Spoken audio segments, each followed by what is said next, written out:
Football इतिहास में कुछ ऐसे खिलाड़ी आते हैं जिनका जन्म ही होता है रिकॉर्ड तोड़ने के लिए। उनकी पैरों के जादू से पूरा मैदान कांप उठता है और गोल पोस्ट का ठिकाना हमेशा के लिए बदल जाता है। आज हम बात करेंगे आधुनिक फुटबॉल के उस सबसे बड़े आतंकी जिसके नाम से ही डिफेंडर्स की रूह कांपती है।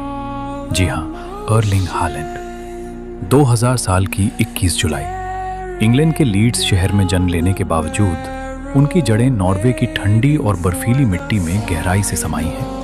पिता खुद एक पेशेवर फुटबॉलर थे, इसलिए फुटबॉल के प्रति अटूट प्यार और जीतने का जुनून उनके डीएनए में ही था।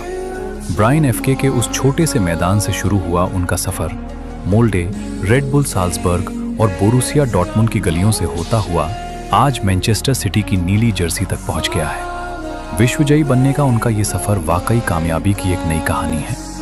अविश्वसनीय गति, शिकारी बाघ जैसी फुर्ती और वो पत्थर को भी चीर देने वाली शक्तिशाली शॉट, इन्हीं बेजोड़ गुणों ने उन्हें दुनिया का सबसे भयानक स्ट्राइकर बना दिया है। जब बड़े बड़े डिफेंडर्स उन्हें रोकने के लिए जाल बुनते हैं, तब हालैंड बड़ी आसानी से गोल की सही दिशा ढूंढ लेते हैं।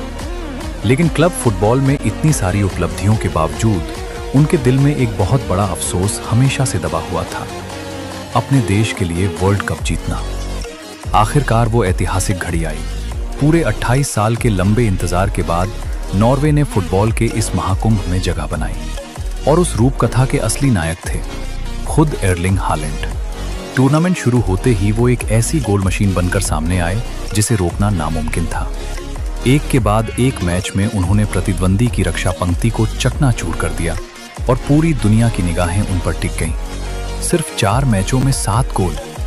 गोल्डन बूट के सबसे बड़े दावेदार के रूप में उनका नाम हर फुटबॉल प्रेमी की जुबान पर था। नॉर्वे की टीम एक नया इतिहास रचने का सपना देख रही थी। करोड़ों समर्थकों को पक्का यकीन था कि जब तक हालैंड मैदान पर हैं, जीत निश्चित है।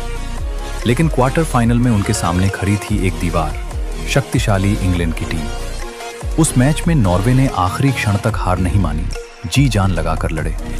लेकिन अतिरिक्त समय में जब 2-1 से हार का सामना करना पड़ा, तो पूरे टूर्नामेंट में पहली बार ऐसा हुआ कि हालैंड गोल नहीं कर पाए। सपनों की वो ट्रॉफी उनसे बस चंद कदम की दूरी पर जाकर खो गई। अंतिम सीटी बजते ही जब हालैंड मैदान से बाहर निकल रहे थे, तो उनकी आंखों में छाई वो गहरी निराशा सबने देखी।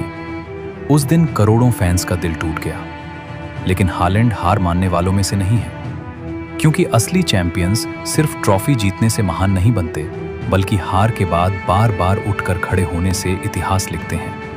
शायद ये हार उनके करियर का अंत नहीं, बल्कि एक और भी ज्यादा जबरदस्त कमबैक की शुरुआत है। अगले वर्ल्ड कप में हमें फिर से दिखाई देगा वो निडर वाइकिंग योद्धा, और उस दिन शायद नॉर्वे के हाथों में होगी वो सुनहरी वर्ल्ड कप ट्रॉफी। क्योंकि किंवदंतियां कभी हार नहीं मानती, वो बस फिर से लौटने का इंतजार करती हैं, इस बार पहले से कहीं ज्यादा शक्तिशाली बनकर।